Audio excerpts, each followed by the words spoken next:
Even on your best days, you just don't feel happy. You're doing good activities, you're having fun, but you just don't feel happy. Something is missing. You go to bed at night, and there's that feeling inside your chest, and something is uneasy. You're not enjoying your life right now. You're not feeling happy and proud. I felt like this for a while as well, probably for years, up until recently, until I truly realized what is happiness and what I can do to improve it.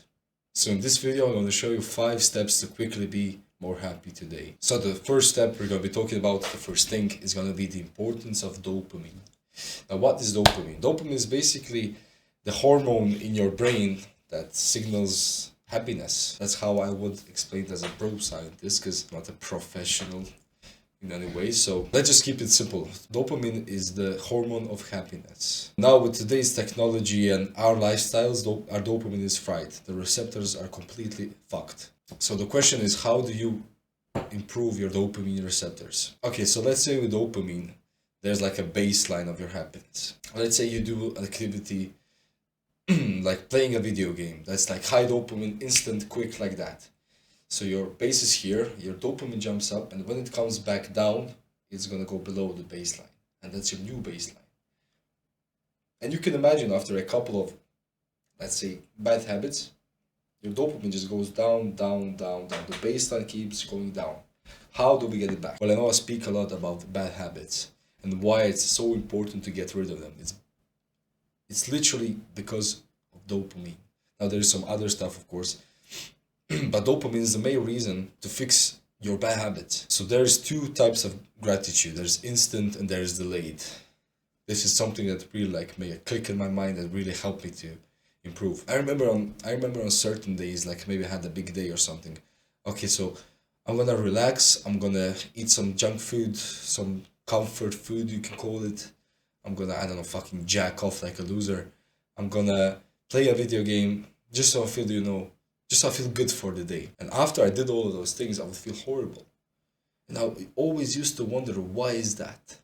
Because as soon as you're finished with jacking off or playing the game, you just feel horrible. And the way to increase that dopamine baseline is doing things that you will feel good about later. For example, it could be going to the gym, building a body you're proud of and happy with. Because the gym is a hard task. Let's call it a hard task.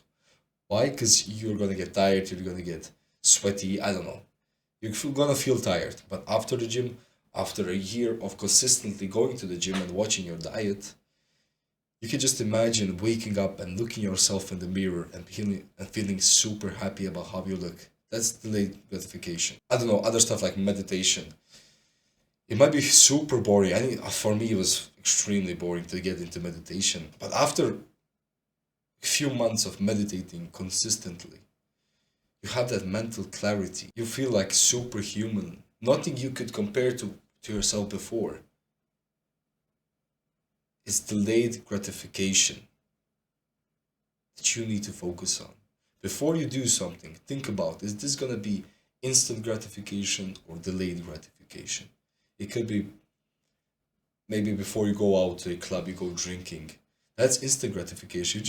That's like the best example, because right after you go to sleep, you're drunk as fuck. You go to sleep, you wake up, you have a hangover that lasts the whole entire day, and you feel super shit that day. That's a prime example, in my opinion, of instant gratification. And let's say delayed gratification. Like I just said about your body, in a year's time, you're gonna be extremely happy you would put so many hours into the gym and into your diet. And the same with meditation, journaling, a career. After you've seen the results, after so much work that you didn't see a single thing different, that's the true happiness. Talking about future goals, step number 2 is going to be working for your future self. Take a minute to sit back and think about your past self.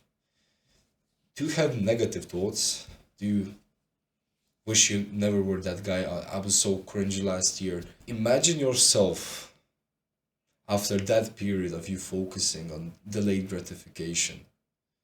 Imagine your future self thinking about that, I guess you can call the present you, and feeling happy. He's happy with what the past version of him did. This is extremely important because right now you might think about yourself in a negative way, but that's because you don't like your past self, what he did. He did the bad habits. He didn't do the right things. You hate that guy, but that guy is you now. And you have to suffer to the consequences that your past self couldn't deal with. The stuff he couldn't deal with. How could you be happy? If you want yourself to be happy in the future, you need to work for a future self. Not for what you feel today, but what you're gonna feel in a year. Might not even be a year, maybe a month or two. Work for that future version of you. Because if you don't, he's gonna have the same struggle as you do right now, which is hating your past self, having to deal with the bullshit he did, not you. So work for your future self. That's extremely important. So step number 3, we just talked about killing the bad habits, working for your future self. So in step number 3, I'm going to be talking about the importance of having a goal. Because when you wake up every day and you have something to work for, you have a purpose, something that you want to do, how could you feel sad? You have something to live for. And after those days about delayed gratification, you're feeling amazing. Put this into your mind. You need to have a goal. It might be as simple as if you're really at the bottom, starting to brush your teeth every day. It might be as simple as that, making your bed in the morning. You have something to wake up to and do. As simple as this. Now, of course, set big goals if you want to be an ambitious person. But even the tiny little goals would really impact on how your day is going. How good you feel about yourself. Okay, so tomorrow you're gonna make your bed in the morning. You're not used to it. Okay, that's my goal. I'm gonna make my bed. After 5 days of making your bed consistently, okay, my bed looks good always. I'm not ashamed when someone comes to my room because this used to be me. I used to never make my bed. Even right now, my couch is not made well. That used to be me. That still sometimes is me. I'm still beginner, I'm not an expert. I'm just sharing with you what helped me improve, especially as a young teenager.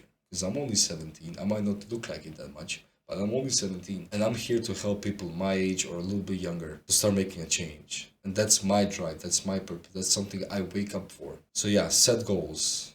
However small or big, you have goals, you have something to achieve. That's your mission, that's your fight. Thousands of years ago, our fight and mission was to get food and reproduce. That was our mission thousands of years ago. Now it's a bit different with the modern day, but you need to strive for something. Write them on a piece of paper and put it on a wall. So every day you wake up, you see a goal. But make it your home screen. I will show you, but my phone is my camera. My whole home screen is filled with goals and plans for each and every day. I guess my time schedule, you could say. Put it all over you, all around you, everywhere you look, you see your goals. Every time you check your phone, you see your goals and remember yourself. Okay, this is what I have to do. This is what I live for. So we talked about working for your future self, killing the bad habits, importance of having goals, and of course the importance of dopamine. But step number 5 is going to be a little bit different, and it's gonna be, you don't deserve to feel happy. Everything in life, you're 100% responsible for. If you break your phone, you're either gonna have to fix it yourself or go get it to a shop to repair, for someone else to repair it for you. With anything, you are 100% responsible.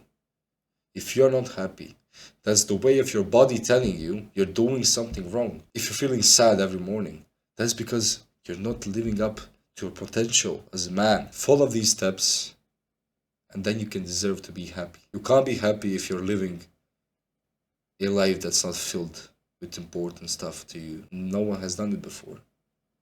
Unless you're a fucking idiot, then you just feel happy all the time. That's fair. If you can feel happy all the time, feel happy all the time.